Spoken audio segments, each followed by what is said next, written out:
I'm so honored and excited to be here, and I am excited for you guys to hear our stories. And as we all know, CF is changing before our very eyes, and it's changing fast. And although it's changing with these modulators, and despite our separate CF journeys, it's so important for us to remain united and connected and support one another. So, I'm going to start by introducing myself. My name is Summer Love, and I am 39 years old.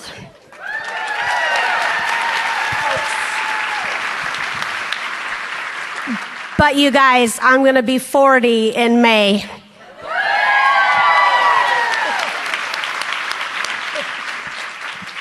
I live in Utah, although my heart and soul, I believe, are from San Diego. Something about that ocean is so healing. I have the most amazing support system, and I'm so grateful that they could be here in person, and the ones that couldn't be here in person are watching on the live stream.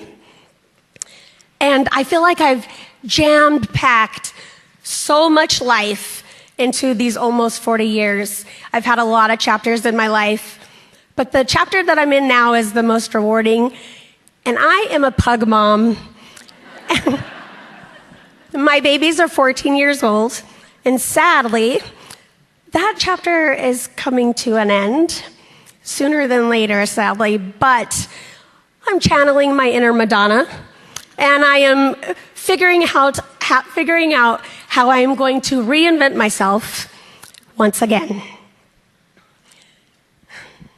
I was diagnosed with CF when I was 11 months old, just kind of on a whim. There was no symptoms. I was a fat, chunky baby. However, in the 80s, there was a Kiss Your Baby campaign. If we tasted salty, you should get your kid in for this sweat test. Apparently, I tasted pretty salty. My lung function currently hovers below 30%. In Utah, I'm on full-time oxygen.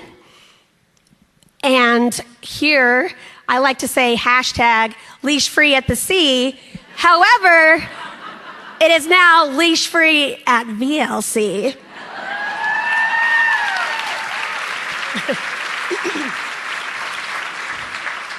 Pretty much after I was diagnosed, my parents started the local chapter there in Utah. And we fundraised, we spread awareness, we did great strides. And then 20 years ago, they started the gala, Taste of Utah. And I cannot believe it. I don't know why, but I've never thought to add it up, but it's raised over $3.5 million for the foundation.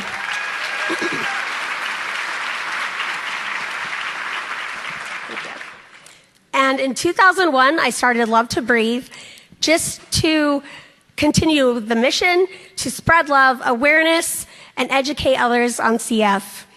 And my favorite way to spread love and CF awareness is through my Love to Breathe tokens. And it kind of took Love to Breathe global, which is an amazing thing to think about. But on that note, I want you guys to hear from my friend Jenny. I've known Jenny for almost 10 years now, and we both live in Utah, and I will let Jenny introduce herself. Hi, thanks, Summer. I'm really excited to be here today. I am Jenny. I am turning 32 this summer. And before I really tell you about myself, I want to back up and tell you a little bit about my family. I also have two older sisters with cystic fibrosis. In a family of 5 kids, 3 of us had CF. I imagine that was just a crazy, chaotic household all the time, but it's really all that we knew. CF was just so normal to us. We like to joke in our family that we did not win the genetic lottery. Because of my older sister's diagnosis, I was tested at birth, and so I was able to get treatment right away. My older sister, Shannon, was born in the late 70s, and at that time, there was so little known about CF, and she was not able to, really start treatments for the first few years of her life. And it's really interesting how even within the same family, the manifestations of CF are very differently. And Shannon was very, very sick from the beginning. And she actually passed away at the age of 14 while she was waiting for a double lung transplant. The good news is that my older sister, Teresa, turns 39 next month. And as I mentioned, I'll be 32 this year. So we're doing really well. I am a mom, and that's probably one of the biggest things that you should know about me. That makes me who I am. That's why I do everything that I do. Morgan is 9 years old, and she is just the absolute love and light of my entire life. I also have a really great fiance, Randy, and we live in Manti, which I will probably call Mai-Tai, Utah from now on. It's a little rural town. We have started kind of a little farm almost. We have a couple dogs, some bunnies, a horse, a hedgehog. Who knew? I didn't plan on all of those things, but that has happened. I am currently studying psychology, and I graduate next month with my bachelor's degree. That has been an incredible journey. Thank you. I have loved that so much. It's been interesting to balance schoolwork and CF and being a mom, and to integrate all of those things into my life has been challenging, but also very, very rewarding. After I graduate, I hope to really throw myself into the world of CF advocacy a little bit more. I've worked with the foundation through great strides, for the past 7 or 8 years. We've walked under the name Lungs and Roses. This year, we're a national team.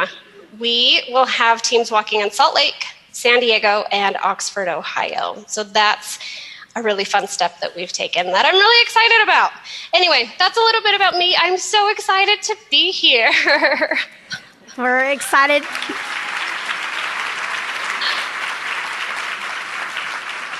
We're excited to have you, Jenny. And now I would like to introduce you to Shelby. My friend Shelby and I have been friends for 3 years now. We met at the first BreatheCon.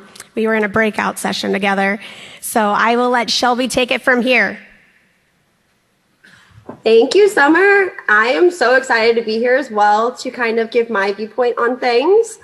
My name is Shelby Luebbert, and I'm 27. I was born and raised here in St. Louis. And when I was diagnosed with CF at a year old, it came as somewhat of a surprise since both of my parents at the time passed the carrier tests. This was back in '91.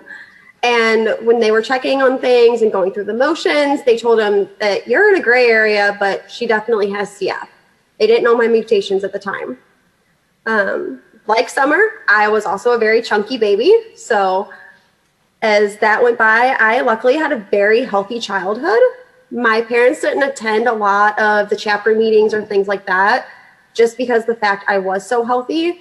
They didn't really feel like they could give a lot of viewpoints and kind of felt bad in some ways. And they also wanted me to live a normal life. And I joke now that I had the total 90s life growing up.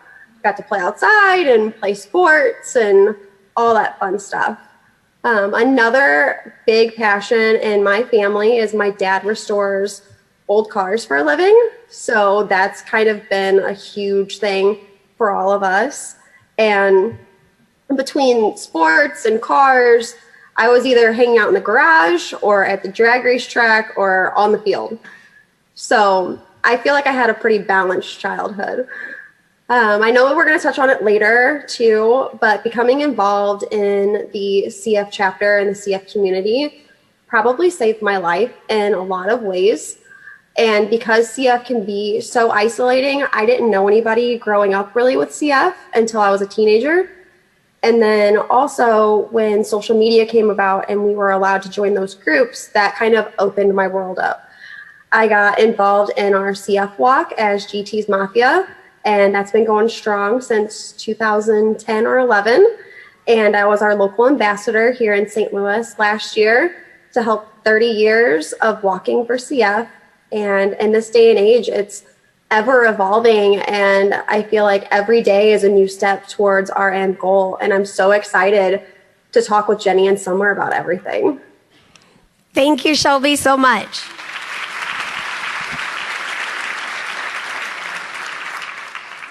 So as I said earlier, CF is changing before our very eyes.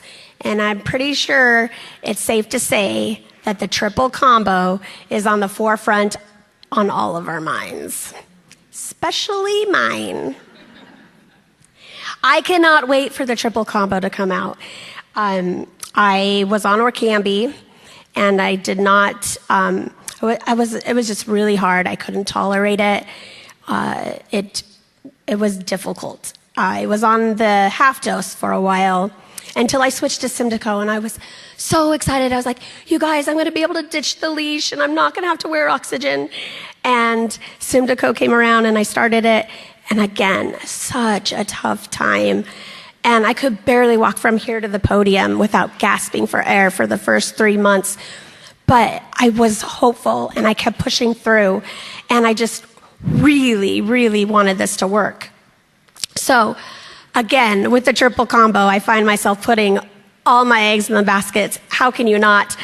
And we'll see when it gets here, and I'm going to remain hopeful. And Jenny actually has seen great benefits from a modulator, so I'm going to let her tell you a little bit about that. Yes. In 2013, I had the opportunity to be part of the clinical trial for Orkambi. And so starting it, I had no idea what to expect. I was at a time in my life where my health was not good. I was having back-to-back hospitalizations. I'd be in for a couple weeks, go home for a couple months, and be just right back in, having lost 30% of my lung function. I was so unstable.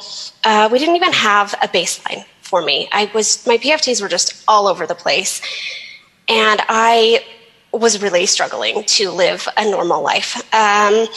During the study, I started to have some negative side effects, primarily a shortness of breath, this feeling of something sitting on my chest all the time. And I had a hard time with physical exertion of any kind, and that shortness of breath was really difficult to deal with. And so we kind of debated, do we continue this? Do we try to push through these side effects? Is it worth staying on the study? And I definitely wanted to push through. And I'm so glad that I did. A while into it, I had not experienced things like this jump in PFTs or this incredible weight gain or anything. But a while into the study, and perhaps even after the study, when I was on open label, it's kind of blurred. It's hard to really put a timeline to all of this. But at some point, I started to notice that I would get a cold and get over it. Not necessarily right away. It would still take some time, but my body, for the first time in my adult life, was fighting off these viruses without requiring a hospital stay. And I went from 3 to 5 hospital stays a year to 1 a year. And that's the pattern that I have maintained for the last 5 or 6 years. And that's totally manageable. That's life-changing. That stability that I've gotten from Orkambi has been so incredible. It gave me the courage to leave a toxic marriage, to start life as a single mom, to go back to school, and really just it gave me my life back. It gave me some sense of control, and I just cannot explain what stability does for us, particularly as adults trying to balance normal life with this disease. And so I think I'm kind of a bit of a success story, and I'm so excited for everyone to have something like Orkambi has been for me. I want everyone to find their Orkambi. Right. And that's...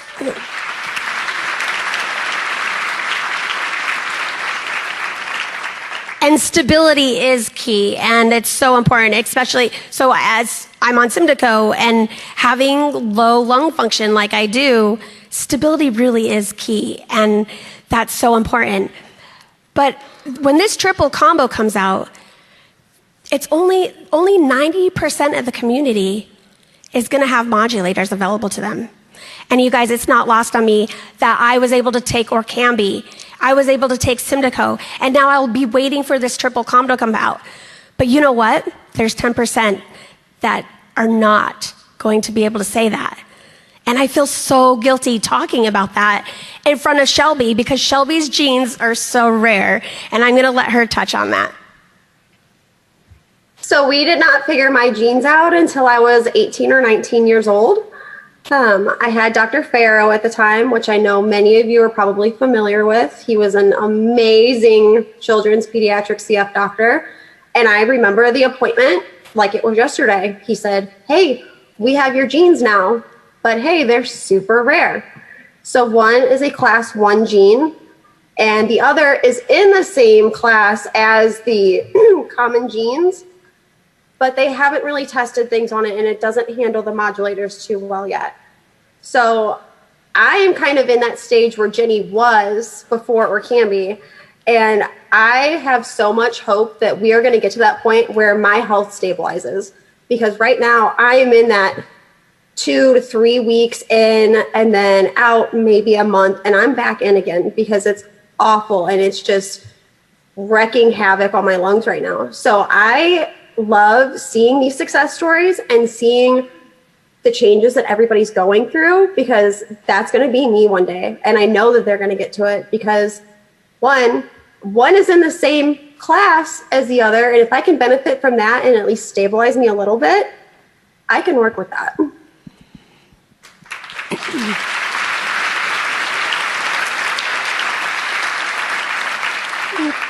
Shelby, so you are so positive and you keep such a hopeful mindset, but it's got to be tough. Can you talk a little bit about that? That's a very loaded question. Wearing on the soul in many ways. I had to quit working full time about 3 years ago, and it's been a primary focus for me to really stay on top of my health. I have a lot of complex issues, and I think that not only having CF, you have all of these other factors in your health that play into things, and the day in and day out struggle of hospital life and home life is very hard. Life does not go on complete pause when you're in the hospital. It still goes on, and you just gotta watch it go by. So I think that that's something that people will look at and they'll say, oh, you're an adult now. It's gotta be easier. You know what to expect. And it's not. Right. It definitely is not. Right. And sometimes not knowing what's going to happen next is okay. And you just have to keep pushing through. And with CF, physical health and mental health are both equally as important, and it's a constant battle for both of them. And Jenny, tell us a little bit about the anxiety that you feel about having to maybe move to the triple combo when it becomes available. I do have a little bit of worry about that and anxiety in a lot of areas, but specific to that area, I don't know what it will be like. And I've been so stable on Orkambi, and I have tolerated it so well that even the potential to do better on a triple combination scares me, because you don't know what it's going to be like to change modulators and what side effects you might have, and that in itself is kind of scary. And so I've kind of joked, like, I did not want to rock the boat at all for Symdeco. We just thought, I'm doing so great right now, we're not going to chance it. I will kind of jump ship from Orkambi to the triple combo, but it does scare me, and I'm kind of like pre-worried about that, even though I'm not really there yet, Right. And then your anxiety is through the roof. Oh, all the time. All the time. It's just hand in hand with CF. So, and anxiety actually with medical procedures for me have been, you think, oh, she's almost 40, all these medical procedures she's going through, it's a no big deal now. But really, I feel like the older we get, the harder it is to deal with these, and clinic appointments and PFTs and hospital stays. And Jenny, you actually have anxiety with PICC lines. Talk about that. I do. I have gotten so many through the years, and as you mentioned, Summer, it seems like it should get easier, and it does not at all. And I have developed this fun thing where I just have like a full-blown anxiety attack every time I have to get a PICC line. So that's something that we kind of have to deal with and work through. The last PICC line that I had, I'm generally pretty sedated because they know my history with anxiety. This last time, I feel like the nurse was not very attentive, and I did not get the sedation that I needed. And I really started to panic. And I realized, I was rational enough to realize that I wasn't panicking about what was happening because the PICC line was actually going fine. The procedure itself was going fine. But I laid on that table and I felt like I experienced like these waves of anxiety and trauma because of everything else that I have lived through up to that time. And so I do think in addition to anxiety, we have like a medical PTSD. And we go through these things so often that it just kind of builds up, and we carry that with us to the next procedure and the next one. And it's just very real and sometimes really debilitating. Right. And I couldn't agree more with that with PTSD. Hemoptysis is a big one for me, and I think about a month ago I had a very traumatic hemoptysis episode. And for those of you that don't know what hemoptysis is, it's when you cough up blood, and it wasn't stopping, it just kept going, and it was so scary. And then every time you cough after that, it's like, oh my gosh, am I going to cough up blood? And it stops you in your tracks. And boarding a plane to San Diego, I woke up that morning and I started streaking, and I'm like, oh my gosh, don't cough on the plane, don't cough on the plane. If you're in midair and you're coughing up blood, it would not be a good situation. So it can cause some serious anxiety. And as Shelby knows, with hospital stays, you were just in the hospital for 3 weeks. And talk about when you got home about that. It's a very real, I don't want to say fear, but you just want things to go so right. And so when they don't, everything is wrong. I mean, you spend 3 weeks in a hospital, you're not allowed to leave the hospital, things like that. And then they throw you back out into traffic and real world and having to, put everything away when you get home and go back into your daily motions. And it's extremely hard. When I got home, things were not perfectly like how I wanted them to be, which life's never perfect, but for whatever reason, my life and my head just did not want to be there. And I cried that night. I was such a mess. My brother, who's like this calm storm and ease of mind, he would just look at me and he's just like, will you chill? It's okay.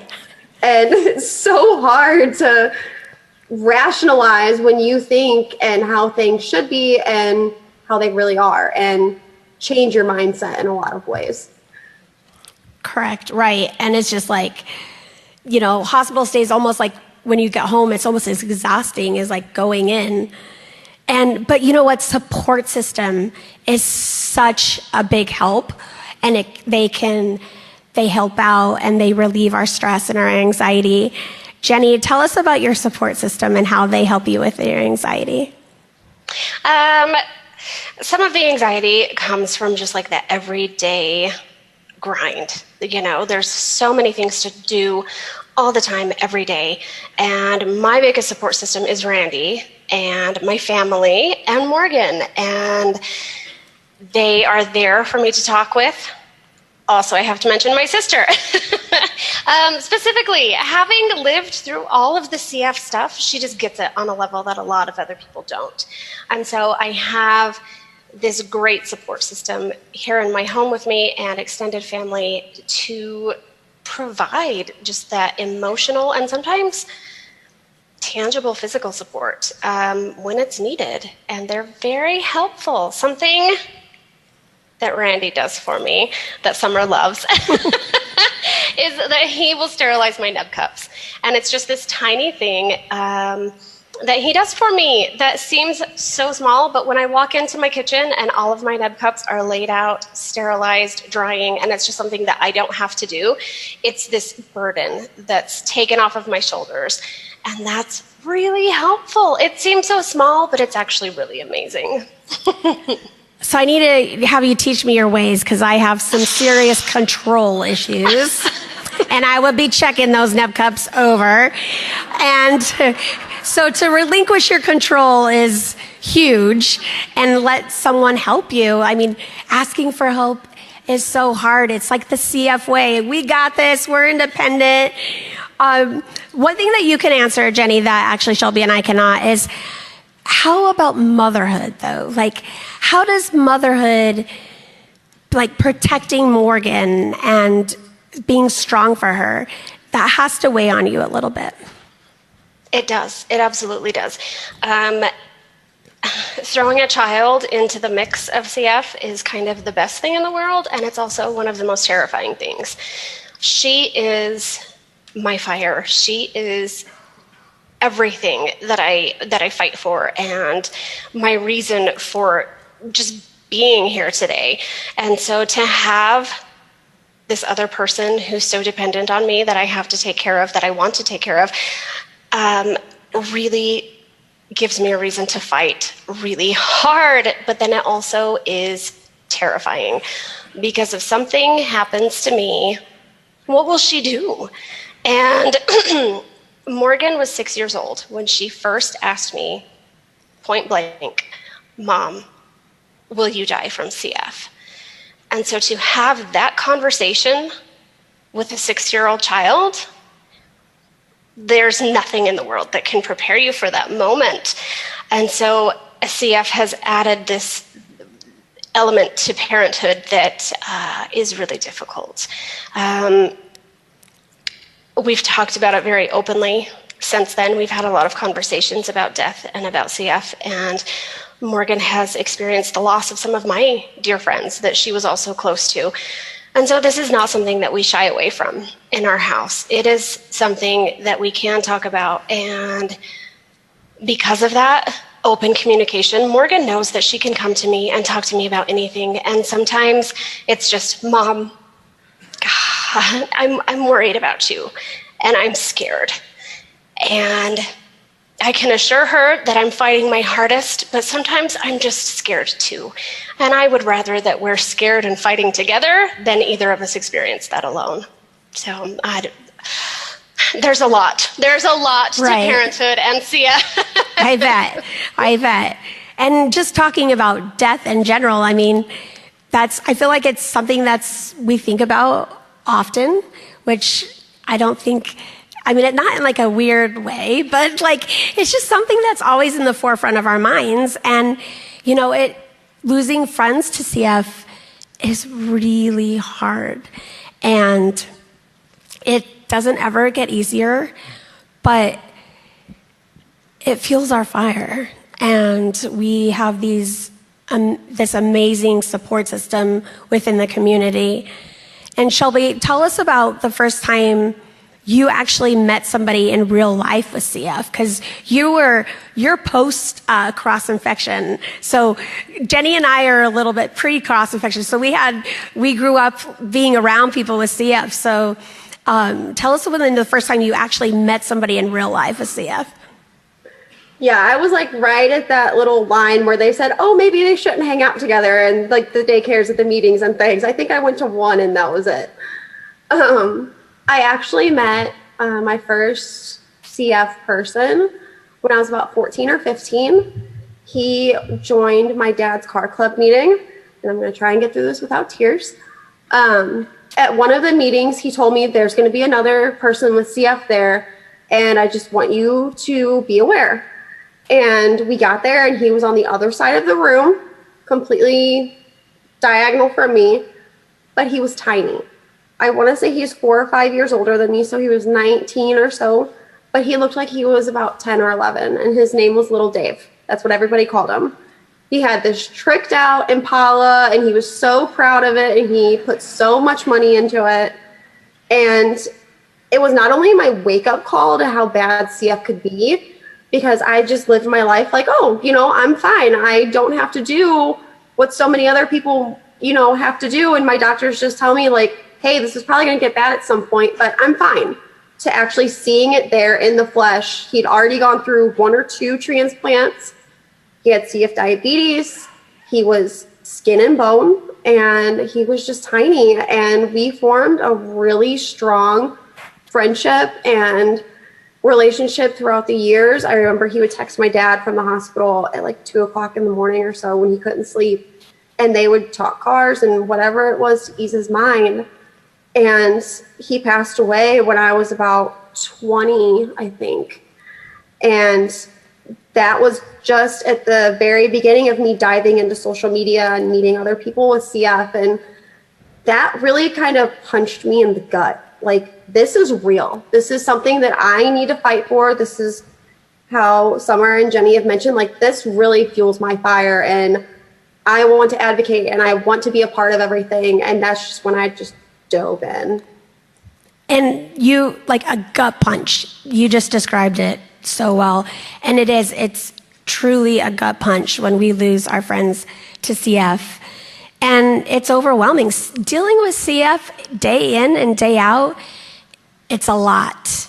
And it's okay to take a step back. And it's okay to want to take a step back for your support system. When we're fundraising, we're kind of asking the same people over and over and over again to donate some money for us and get that cure. And so you know what? It's okay to take a step back and feel all the feelings, but then you need to drive forward and keep pushing and remember why you had to take a step back. And it's because we need to keep going.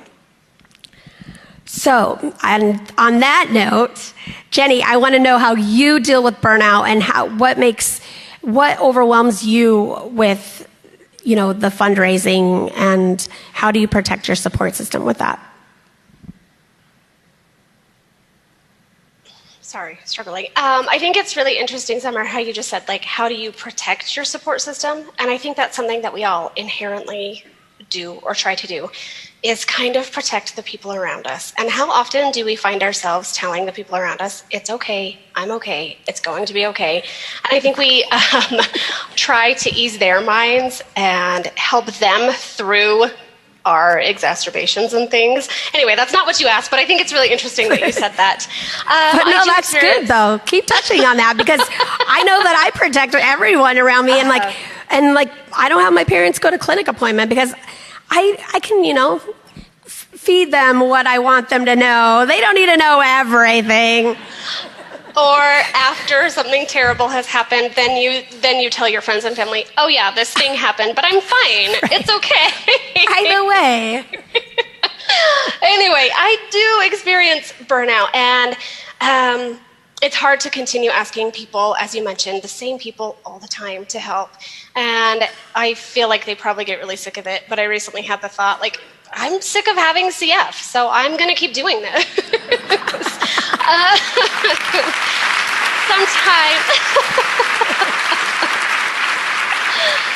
Sometimes, though, you do just have to take a step back, and I think that's okay. And I don't push as hard for great strides every single year.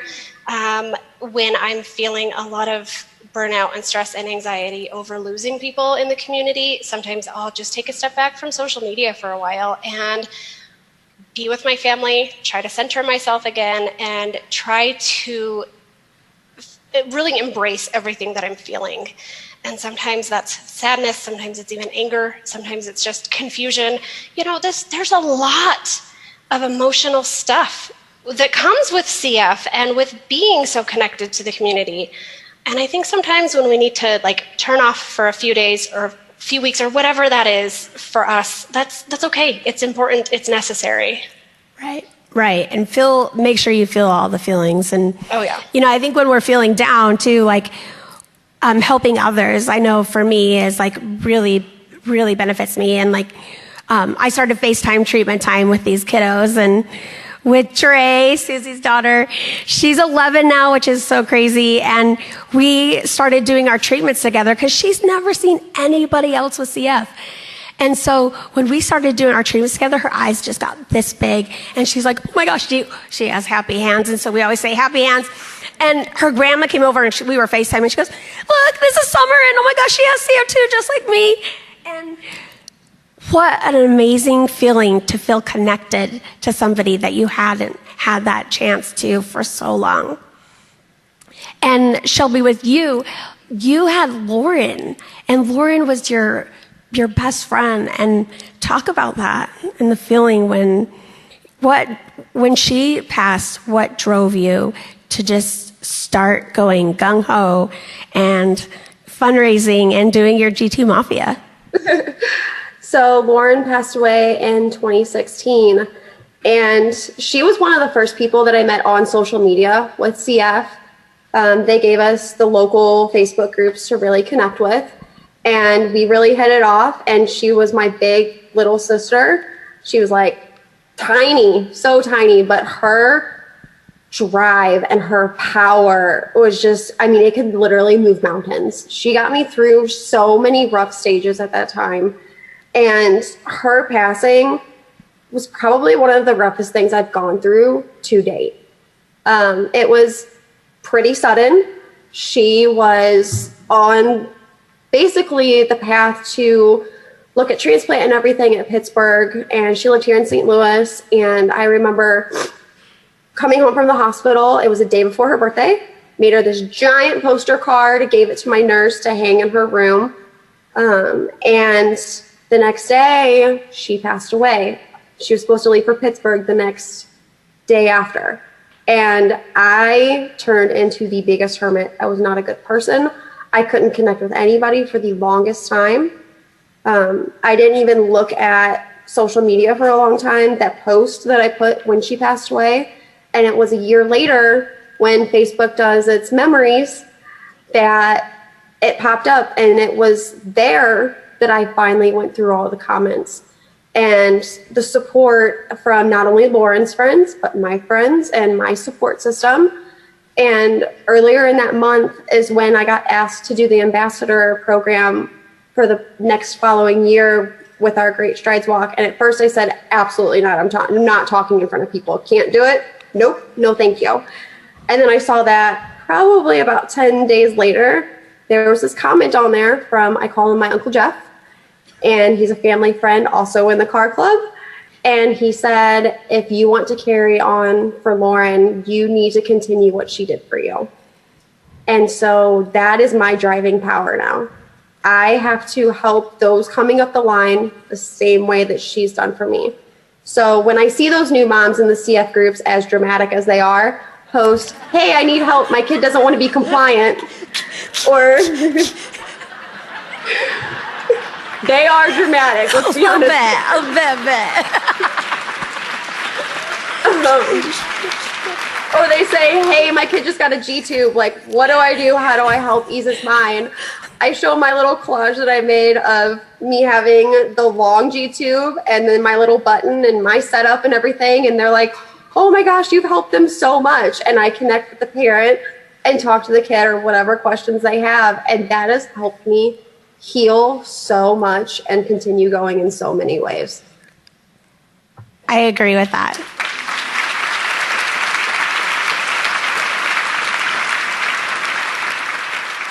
So feeling connected really helps us with burnout.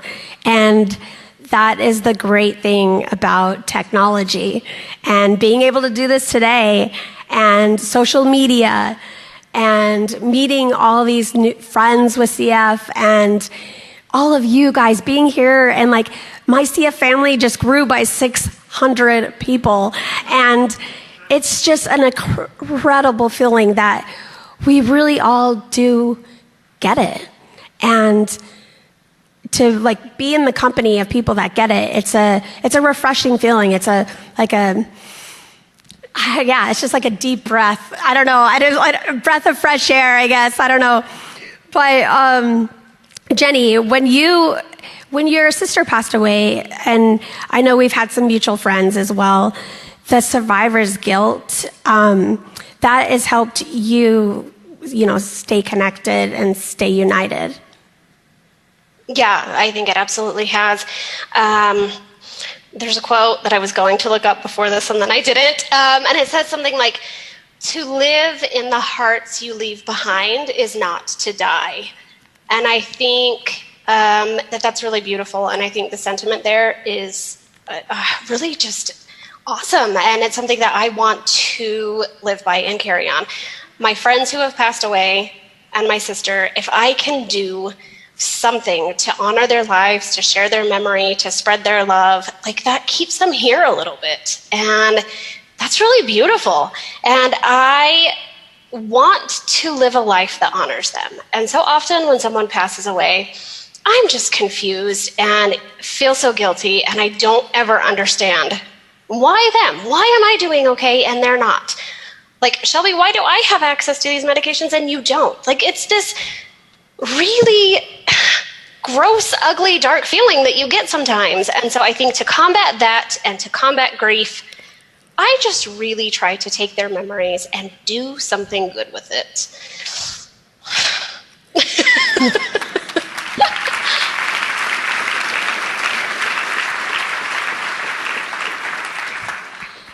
Exactly. And you want to make them proud and you want to keep going for them. And I think that's so important. And the online community has really helped you, Shelby, and wanted you to more fundraise more and get out there and be present on, Facebook or Instagram. Tell us a little bit about that. So kind of as I mentioned earlier, when I got asked to be the ambassador, I said absolutely not. And I think the stepping stones along the way have helped me grow stronger. And I know that I probably wouldn't be doing this panel today if it wasn't for me being the ambassador last year. And even though I was a complete nerve-wracked mess, I did it just like I'm doing this now. So it gives you goals to keep going and help advocate and help to get to the point where CF is going to be done at some point. We're going to get there. And if we just keep up the momentum, that's what it's going to take. It's going to take Jenny to keep going and Summer to keep going and myself to keep going and all of the other amazing people that I've met along the way. I keep getting tagged in Facebook posts of people tagging me and things of people that I've met at BreatheCon and other little conferences and things like that, that it's a tight-knit family. And we're not going to settle down until we have something for everyone. Right.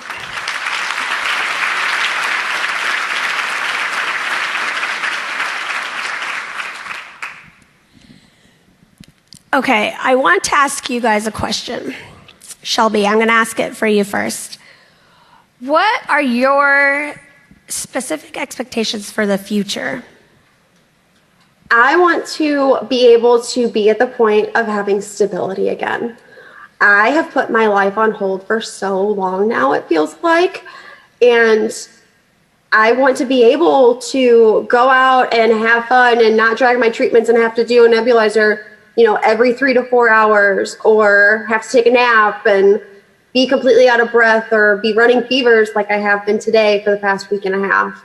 And just be able to do daily things and just have fun again in a lot of ways that I feel like I've missed out on with friends and everything else. You want to live and maybe not just survive, right? Living is so important.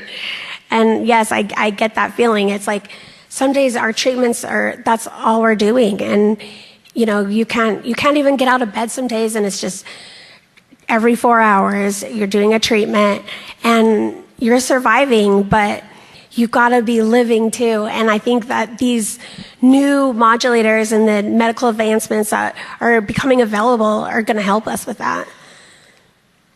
Jenny, so what about you? What are your expectations for the future? I don't have any expectations, but I have so much hope. And that's just kind of my life philosophy. Just hope and go with the flow, and whatever comes next, I'm ready for it. I'm so hopeful. I've gotten to fulfill a lot of my hopes and my dreams along the way, and so I just hope for more of those things. My next thing, it's years down the road. Morgan, if you ever watch this, like 25 years from now, I want to be a grandma. That's like my biggest hope now.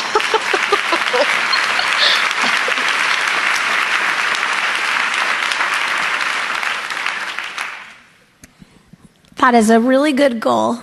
But yes, many years from now. And I agree. Hope.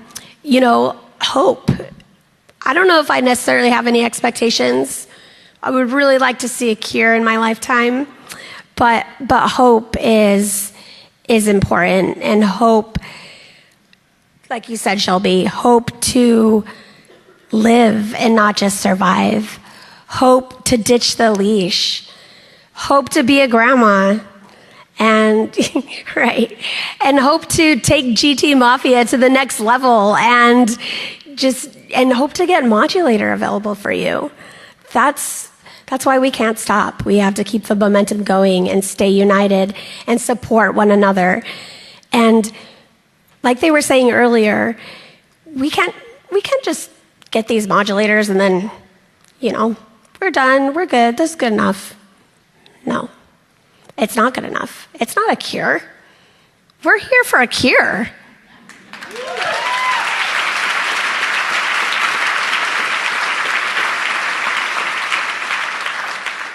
So that's why we have to keep going and keep fighting, keep surviving, and make that happen. Do you guys have anything else that you would like to share with the audience here in person or the audience that's online? Shelby? Anything at all? Anything that we didn't touch on today that you would like to talk about? I think that we did a pretty good job touching on all the bases. I think we did too. I just have to say, we've been practicing this week after week, and every single week it's been a little bit different, and I think we just nailed it all the way. Well, there you go, mic drop. I don't want to break the mic, but I would mic drop right there. Jenny, do you have anything that you would like to share that you didn't share earlier? Nothing specific to me, but just a huge thank you to everybody. Friends, family, the audience there. I think something that we do really well is rally together for a common cause. And thank you to everyone who has ever rallied. That's amazing. They're all rallying here.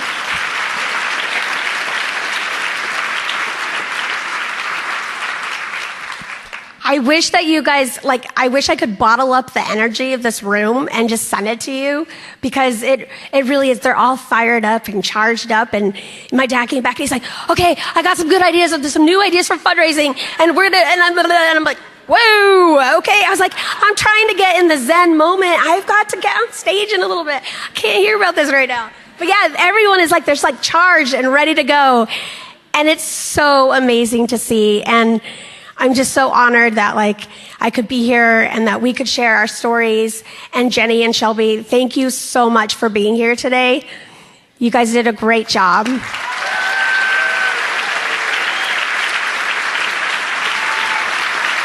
You guys are getting a standing ovation. I wish you could see.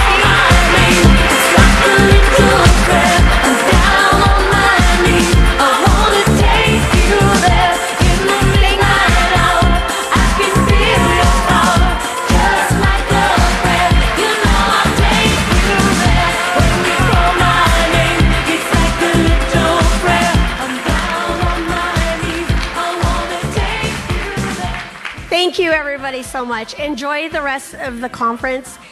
It really is so incredible to be here and see all of you and have these amazing new friendships. I'm so excited. Pam?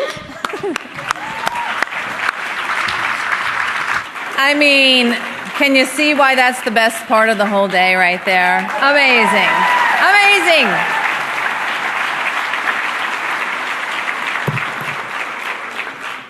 all three of you were totally inspiring. And I mean, I know as a mom, hearing the perspective of what represents my own kids is huge and supportive. And now I want to know what in the hell they're hiding from me. That's what I want to know. That's all I can think about. Okay, now, maybe it's second favorite part of the day. I hate to say it because you can't beat that. But now we're going to welcome our president and CEO, Preston Campbell, to the stage. Dr. Preston Campbell has been with the CF Foundation. Oh, am I wrong? That's on my script. I know it is. We need 2 minutes to 5 minutes early, so you're actually ahead. It's totally on me. I'm totally ahead. That's all on me. So, I'm getting ready for my dancing tonight. Woo-hoo! I'm terrible. Who's going to joke? Okay, this is a lot of pressure. National Family Team. Oh, National Family Teams. Join them. Yeah. Hey, was it Shelby? She has a National Family Team now? That's amazing. Okay, come on up. I've been told to tell some jokes. Yes, I'm not a joke teller. So we'll tell some jokes. We have some time left, so. How do you make a tissue dance? What? You put a little boogie in it, yes. What did the 0 say to the 8? I like your belt.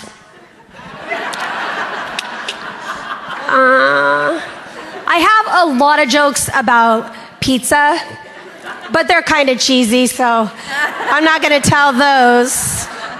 He's coming. Oh, here he comes!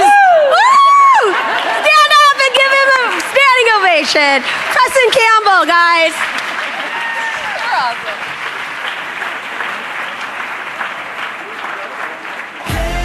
Well, now I have to do the official introduction. You haven't actually been introduced yet. All right. So let me do my job. Okay. Dr. Preston Campbell has been with the CF Foundation for 20 years and has more than 30 years experience providing care for people with CF. Prior to becoming the Foundation's president and CEO in 2015, he served as Executive Vice President for Medical Affairs, leading our drug development and clinical programs at a time of significant progress in the search for a cure. Preston trained as a pediatric pulmonologist and earlier served as the CF Care Center Director at Vanderbilt, where he was also on the medical school faculty. Preston, got some Vandy people in the house, all right. Preston is passionate about working together with an extraordinary team to fulfill our mission. Welcome. Thanks, Pam. So I feel like I'm a little late for my own party, but I got to ask you, how were the jokes? Were the jokes great? They sounded good. Yeah? How about that? Well, I'm really thrilled to be able to introduce our next speaker. I think many of you know Joe O'Donnell and know that he's a legend in the field of cystic fibrosis. Joe and Kathy have been at the heart of our community for over 3 decades.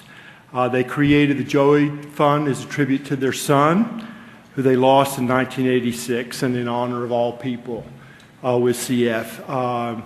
Joe's a legend because of his passion. He cares.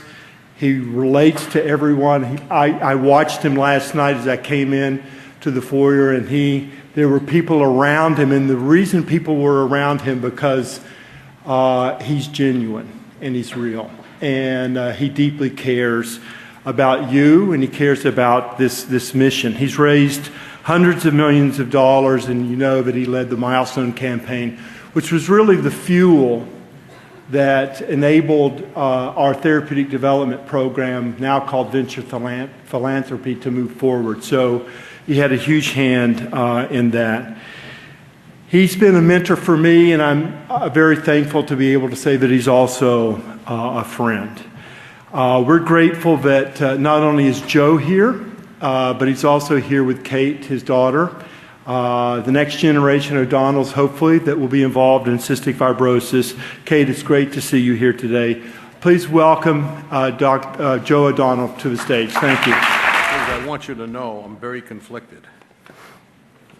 I mean, I had my guy introducing me. He was up watching basketball instead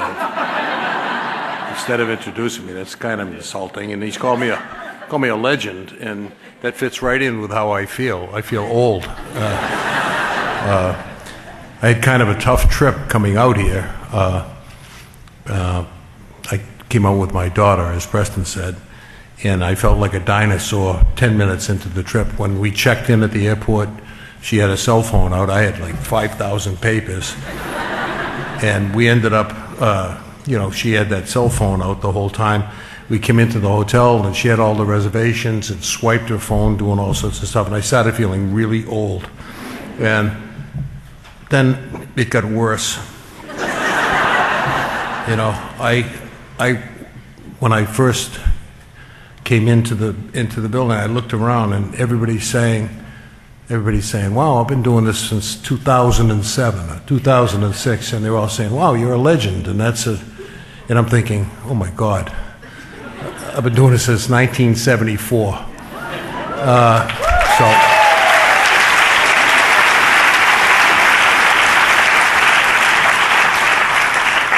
And today is so great because when I walked in and I saw a room that I was destined to go into, which was the grandparents' room. I am a grandparent recently, and I thought, oh my God, they're telling me something here. So all the grandparents are in here, and then I went around the corner and I saw that little kid, that little girl I think she was a little girl. She had a bow in her hair. She had to be 3-4 months old, and it occurred to me that we are so unusual. This group of friends is so unusual. I mean, we get a range of like 3 months to 90 and everything in between, and that is so unusual, and it's so ridiculously unique. There are no other organization, certainly no charitable organization, can do this, can put this many people in a room 3,000 miles away from base and basically have the feeling, and you all feel it, I know you do, that this is special, and we've made progress. And for years we made very tiny, incremental, tiny progress, but that didn't deter all of you. And I see so many people that have been on that journey a long time. And the wonderful thing is that 3-month-old kid is going to grow up to be, a fighter, and hopefully she'll be fighting some other cause, because there are so many problems. This community is so unique and has accomplished so much. I want to thank all of you for your incredible generosity, your longevity, your determination. That's helped make our really unprecedented progress possible.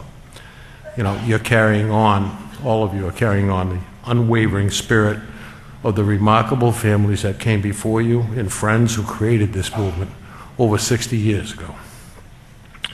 And I was thinking today, because we're all legitimately proud of ourselves, and we're also very careful and tentative about finishing this task and destroying this rotten disease. I was thinking today, these are great days. Who ever thought you could say that? Great days for CF. And of course, that's relative, but basically, the oxymoron notwithstanding, these days will become the halcyon days of our battle against this disease. The VLC is my favorite gathering, and I go to lots of them, of the year. In my travels over the years of all the groups, this is my favorite. You are authentic.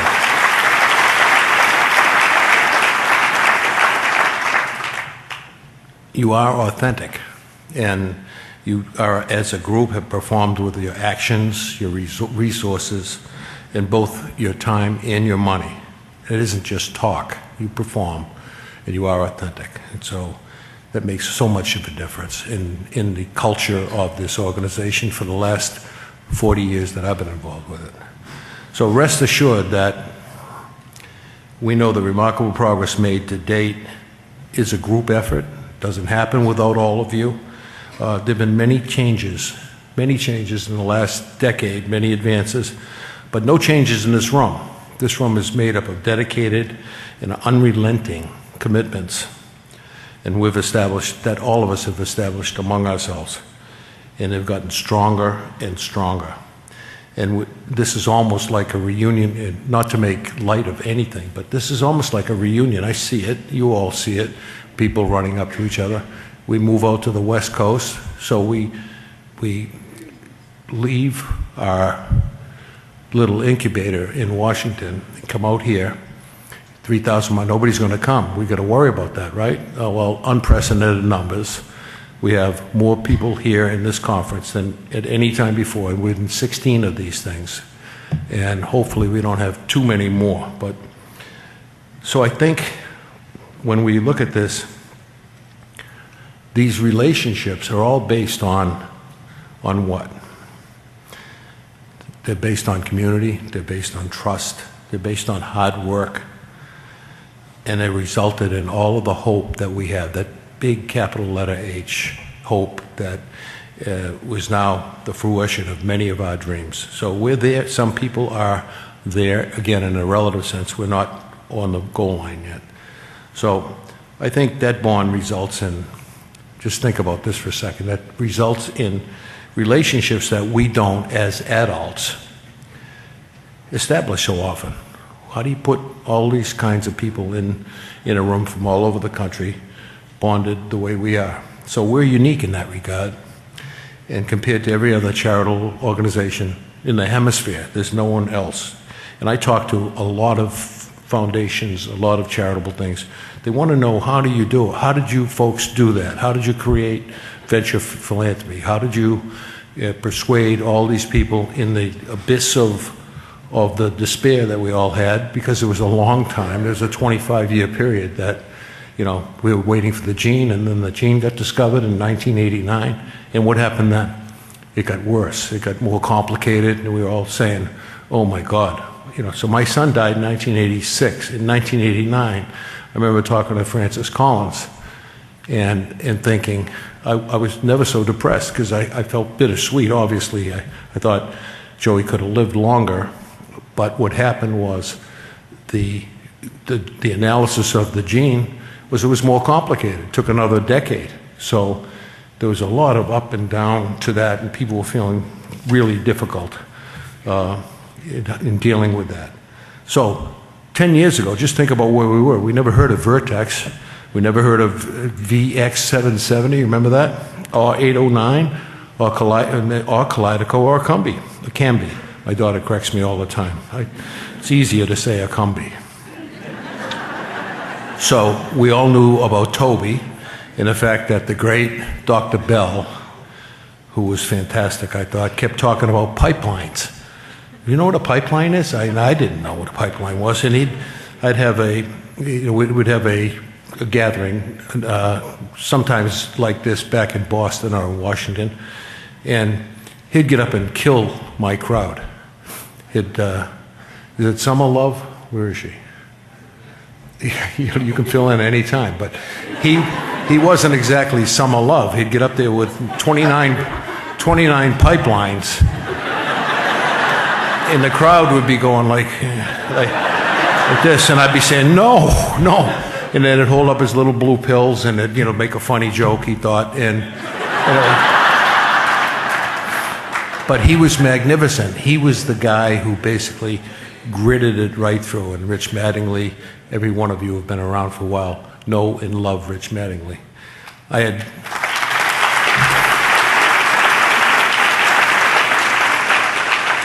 had dinner with him 2 weeks ago, and he's remarkably recovered from the tragedy that he had, and he's doing fine. He wanted to say hello to everybody, because this will always be his family. So all of these things, lead to a realistic hope for all of us in the community that there is a treatment. Right now, there's a treatment for 90% of our population. We don't dare say a cure. We don't dare say the $4 billion we have, which we earned with a lot of hard work and determination and some luck. That money may not last forever. So we need to confront that. We need to understand that. We need to prepare for going forward. We've had a bunch of workshops and symposiums here, and we all have great expectations, but we need to hedge that bet, and we're going to do that. So now we sit here not 10 years later, and the foreign concept of venture philanthropy is proven, and we are an international model. Nobody can duplicate this thing. You know why? Because they don't have the roots, the grassroots, all the way up to the leadership of people basically refusing to say, I quit. And I've watched that for 46 years, and I've seen it from different angles. And remember, 25 of those years was a dark hole with no hope.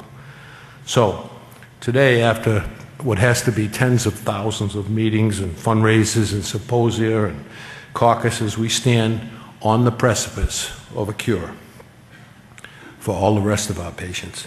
So do we dare dream about the next 3 years? You bet we do. And basically, we are, along with all of you, making that dream. So yes, while these are very encouraging times, and they are, that's for sure, we're not there yet. And basically, it's been said many times tonight. Pam said it, Mark said it, and I'm saying it, that we're not there yet. And as the irrepressible Preston Campbell, that fabulous leader that we have not finished the journey yet. So I'm not here to say, let's worry about the journey. I mean, I am here to say we need to continue to work hard. And just like 10 years ago when we embarked on the first Milestones campaign, we need to continue the battle. There is more to do. And we are on the goal line. I'm a jock, so I love those. We are on the goal line. And basically, we need one last push to win this fight. And rest assured, push we will do. And we are going to, and we will win this battle. So, the foundation, think of it this way, the foundation is committed to providing the best possible resources to see our families. Now, capital letters, now. Resources like expanded, and we've said it all today, you've heard it before, and many of you live it. Basically, support for expanded care center services and staff, more patient resources for coping with the healthcare system, greater attention to mental health issues, things that we never thought about before, 5 years ago, and better support for individual patients, particularly adults. And tomorrow, what happens tomorrow? When I walked in, I walked past the grandfather's and grandmother's room, escaped by it, and right next to that was a room my daughter was heading for after she made me feel like I was 150 years old, not on purpose, but basically the young leaders. Jammed. The room was jammed, and I've talked to a bunch of them, and you all have. That's the future, and they're going to take over and make sure this is done. And then finally, the clear message that you need to make to your friends and families who are still struggling, and we know there are a lot of them. Tell them they're not alone, that tonight and tomorrow and yesterday at night and sometimes during the day, there are events all over the country. You all do. You're all part of that. So they're not alone, and know that the progress is real. These are actual results. You know, this isn't a maybe in the future like we live with for so long. And most importantly, know that while we certainly don't know when the battle is finally over, we're winning. And we're winning in an unprecedented way. So, not so long ago, it used to be a message of despair, frustration, confusion, is now one of capital H, hope. And that's what drives all of us. And while all of you parents and friends who have worked for that, and for some are still in that race against the clock, we understand that, and we will not give up. So, thank you for all you do and what you continue to do, and thank you for believing in this great organization. And thanks especially for redefining, for all those people, for ourselves, the meaning of hope for a cure and not just increased longevity for the hundreds and thousands of not just patients, but the extended families and friends who depend on us. So we're going to continue this battle.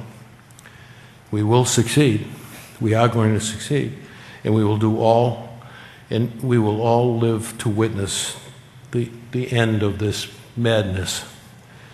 And then we'll celebrate again, one last time.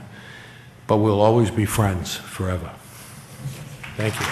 Joe, I want to say on a personal level, meeting you at my first VLC was one of the strongest motivating factors to push me to be the volunteer that I am and stand on this stage.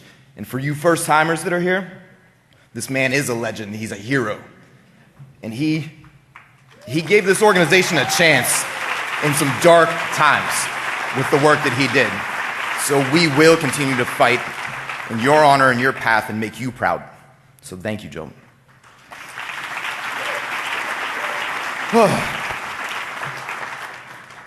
We now invite conference attendees to take this time to break before cocktail reception.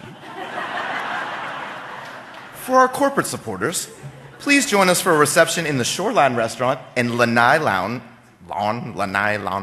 They're trying to mess me up with these names. The Shoreline Restaurant in Lanai Lawn at 5:30 p.m. All others, please join us for a cocktail reception on the Bayview Lawn, which is probably lesser. That's where I'll be. Live stream will pick up again at 6:30 p.m. Pacific time with our annual awards dinner. We hope you will join us. Thanks, guys.